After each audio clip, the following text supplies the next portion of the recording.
मांगलिक कार्यक्रम के दौरान टीआई पर दागी गोली, भाई को लगी। शहर के दीप ज्योति मैरिज गार्डन में हुई घटना। वर पक्ष से बारात में शामिल हुआ था आरोपी, खुद को बता रहा था दूल्हे का जीजा। गाड़ी के खरोंच आने को लेकर हुआ था विवाद। आपको बता दें कि रीवा में जहां बीती रात एक वैवाहिक समारोह में गोली चलने का मामला प्रकाश में आया है। यहां पुलिस विभाग में पदस्थ टीआई के बहन की शादी में हुए मामूली विवाद के दौरान पहले टीआई पर फायर हुआ, फिर वहीं मौजूद टीआई के भाई पर गोली दागी गई, जो उनके शरीर में जा धंसी है। घटना शहर के चौराहा बाईपास स्थित दीप ज्योति मैरिज गार्डन में रात तकरीबन 2 बजे वैवाहिक समारोह में जयमाला के दौरान हुई है। फिलहाल गोली चालन की इस घटना में टीआई तो बाल बाल बच गए, जबकि उनके भाई को 2 गोली लगी है, जिनका उपचार फिलहाल रीवा के ही निजी हॉस्पिटल में चल रहा है। आपको बता दें कि रीवा शहर में बीती रात वैवाहिक कार्यक्रम के दौरान हुए मामूली विवाद में 3 राउंड गोली चली थी। घटना के संबंध में राम सिंह ने जानकारी देते हुए बताया कि वह पुलिस विभाग में निरीक्षक के पद पर पदस्थ हैं और वर्तमान में वह बालाघाट में अपनी सेवाएं दे रहे हैं। राम सिंह ने बताया कि वह सतना जिले के रामपुर बघेलान स्थित तुर्की निवासी हैं, जिनके बहन की शादी रीवा के चौराहा स्थित दीप ज्योति मैरिज गार्डन में थी। बताया गया कि कल रात अमेर से बारात आई हुई थी, जिस दौरान जयमाला की रस्म अद्यागी चल रही थी। तभी बारात में शामिल एक शख्स ने स्कॉर्पियो गाड़ी से उनकी गाड़ी को टक्कर मार दी, जिस बात को लेकर टीआई के चचेरे भाई विक्रम सिंह से कहासुनी हो गई और देखते ही देखते टीआई के बीच चल रही नोकझोंक गोली चालन की घटना में तब्दील हो गई। मेरी बहन की शादी थी दीप ज्योति पैलेस से। वहाँ पे जयमाला का काम चल रहा था। उसी बीच किसी स्कॉर्पियो वाले ने मेरी गाड़ी पे 4 व्हीलर पे टक्कर मार दिया बैक करते समय। तो मेरे चचेरे भाई ने उसको देख लिया था और उसका वीडियो बनाने लगा, तो उसके साथ मारपीट करने लगे थे। तो किसी ने मुझे बताया, तो मैं जाकर के उसको समझाने का प्रयास किया, गाड़ी घोड़ा लग जाता है, झगड़ा मत करो। लेकिन वो उसके साथ में और लोग थे, तेजी होकर के बातें करने लगे और इसी बीच उसने फायर किया मेरे ऊपर, जो मेरे को नहीं लगी।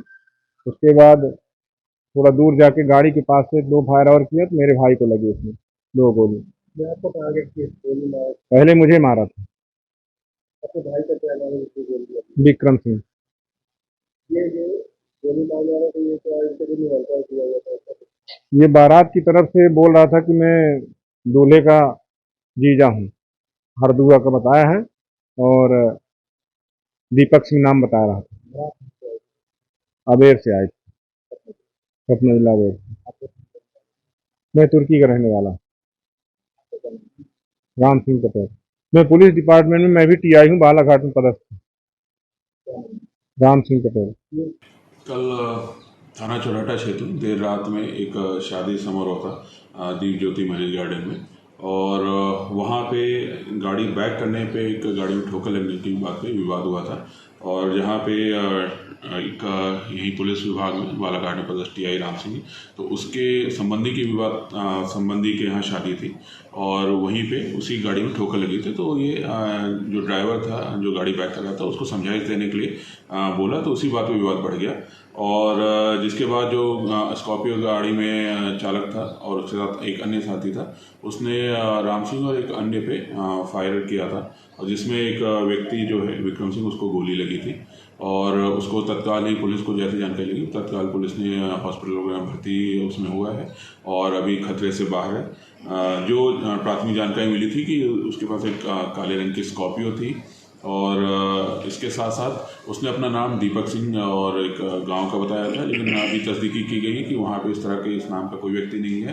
तो अभी हम पूरी तरह से इसमें जो है साक्ष्यों के आधार पर इसमें पता रसी कर रहे हैं कि कौन है और कहाँ का है। अभी प्राथमिक जानकारी जो हमने अभी जुटाया है उसके आधार पे ये पूरा सतना साइड का कोई ना कोई जो लड़के थे सतना साइड के थे, वहाँ से मूवमेंट हुआ था और वापस भी उधर गए थे। सर, ये कितनी राउंड गोली चली और अवैध हथियार था कि वैध था, क्या कुछ? जो अभी तक है कि 3 राउंड गोलियां चली हैं, एक 2 लगी थी और एक शायद हवाई फायर था।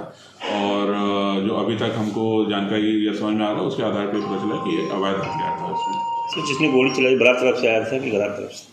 जी जो गोली आरोपी चलाई थी, सर- वो बारात साइड से अपने आप को बताया है, लेकिन जैसे उसकी प्राथमिक जानकारी भी गलत निकली है। अभी तक जो हम तस्दीकी नहीं हो पाई कि उसने अपना नाम भी जो बताया था और गांव बताया था वो भी अभी तस्दीकी नहीं हुई है, तो इसलिए उस पर भी हम पूरी तरह से स्पष्ट नहीं बता सकते कि वो कहाँ से, लेकिन उसने अपने आप को बारात तरफ से आना बताया था।